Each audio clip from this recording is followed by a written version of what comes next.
Assalamualaikum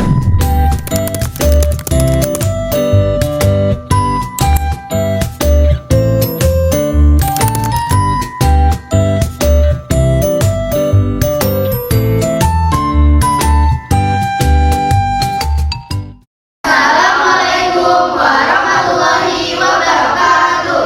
Kami di sini akan memberikan contoh 5 prinsip kode etik dalam perusahaan. Sebelumnya, izinkan kami memperkenalkan diri. Saya Tias Dewasari sebagai Rahel. Saya Nadra Putri Zara sebagai Jisu. Saya Ina Kamulan sebagai Jenny. Saya Sabatara Alsena sebagai Jijab. Saya Ocha Metiara sebagai Clara. Saya Zahra Sejaputri sebagai Zahra.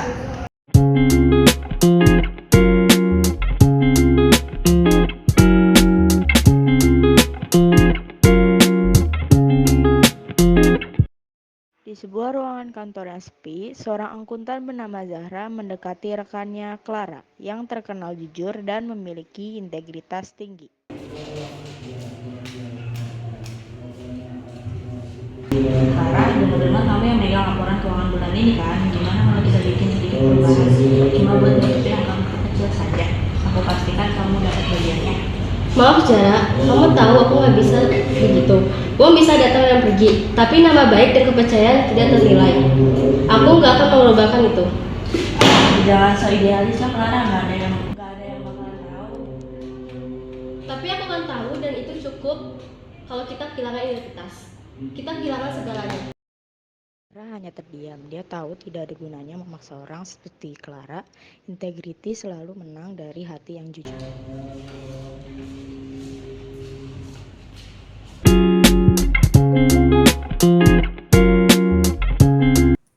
Jisoo, seorang akuntan, sedang mengerjakan audit untuk perusahaan yang dimiliki oleh sepupunya.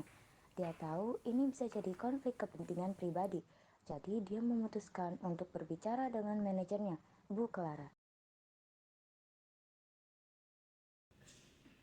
Bu Clara, saya mau bicara soal laporan yang saya kerjakan. Ada apa Jisu? Perusahaan yang saya audit itu punya sepupu saya. Saya tahu ini bisa jadi masalah, tapi saya ingin tetap profesional. Paham, kamu bisa objektif? Ya Bu, saya tahu ini resiko, tapi saya akan tetap adil dan mengikuti standar audit. Saya juga akan mendokumentasikan langkahnya secara jelas. Bagus, kalau kamu bisa profesional. Teruskan seperti itu. Dalam dialog ini, Jisoo menyadari potensi masalah, tetapi berkomitmen untuk tetap objektif dan profesional dalam pekerjaannya.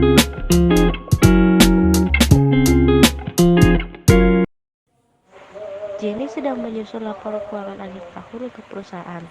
Saat memeriksa laporan, ia menyadari ada kesalahan kecil yang bisa saja diabaikan. Tapi kalau dibiarkan, bisa mempengaruhi perhitungan pajak perusahaan. Aduh, salah nulis lagi. Tapi kayaknya nggak bakal ada yang nyadar sih. Tapi bisa jadi masalah nanti.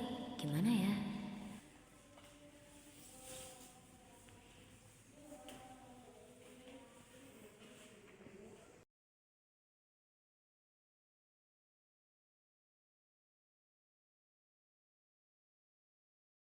Bu Gisel, saya Jenny. Saya menemukan kesalahan di laporan keuangan kita. Memang tidak besar, tapi saya rasa penting untuk diperbaiki karena bisa mempengaruhi laporan keuangan perusahaan kita. Baik ya, saya lihat dulu. Terima kasih Jenny atas kejujuran dan integritasmu. Biasanya orang menyepelekan hal ini, tapi kamu menjadi orang yang jujur dan integritas. Baiklah Jenny, kami akan segera memperbaikinya. Terima kasih Bu. Dalam adegan ini, Jenny menunjukkan kompetensi dan kehati-hatian profesional sebagai akuntan. Dengan melaporkan kesalahan meskipun kecil, sebagai akuntan, dia tahu bahwa kehati-hatian dan akurasi dalam laporan keuangan sangat penting, terutama terkait pajak dan audit perusahaan. Ini menunjukkan pentingnya akuntan untuk selalu berhati-hati dan kompeten dalam pekerjaannya.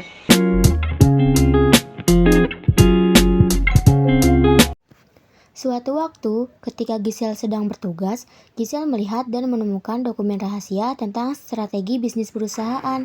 Giselle ragu ingin memberitahu orang lain tentang dokumen rahasia tersebut. Giselle pun memilih untuk memberitahu manajer Jenny agar tidak terjadi suatu hal yang tidak diinginkan.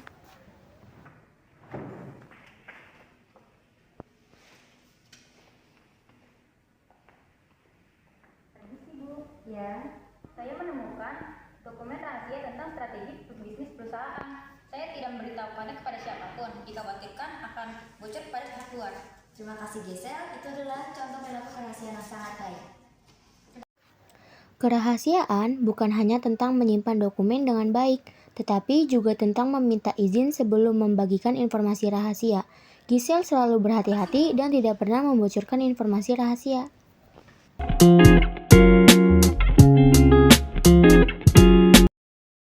Ada data pendapatan yang belum tercatat di sini, bisa jadi dampaknya besar kalau tidak segera diperbaiki.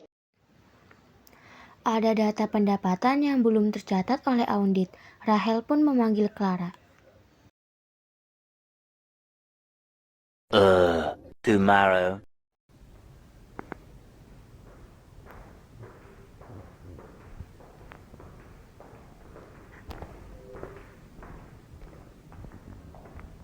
Ada apa Rahel memanggil saya keluar? Begini, saya sedang meriksa laporan pajak. Sepertinya ada pendapatan dari proyek bulan lalu yang belum dicatat. Bisa kamu catat ulang? Oke, saya akan melihat lebih dahulu ya Bu. Baik, tolong perbaiki lagi ya, besok akan saya cek ulang. Akan saya tindak lanjuti dengan versi terbarunya. Saya tunggu di ruangan saya, jangan lupa untuk mengirim dengan cepat ya. Terima kasih Bu.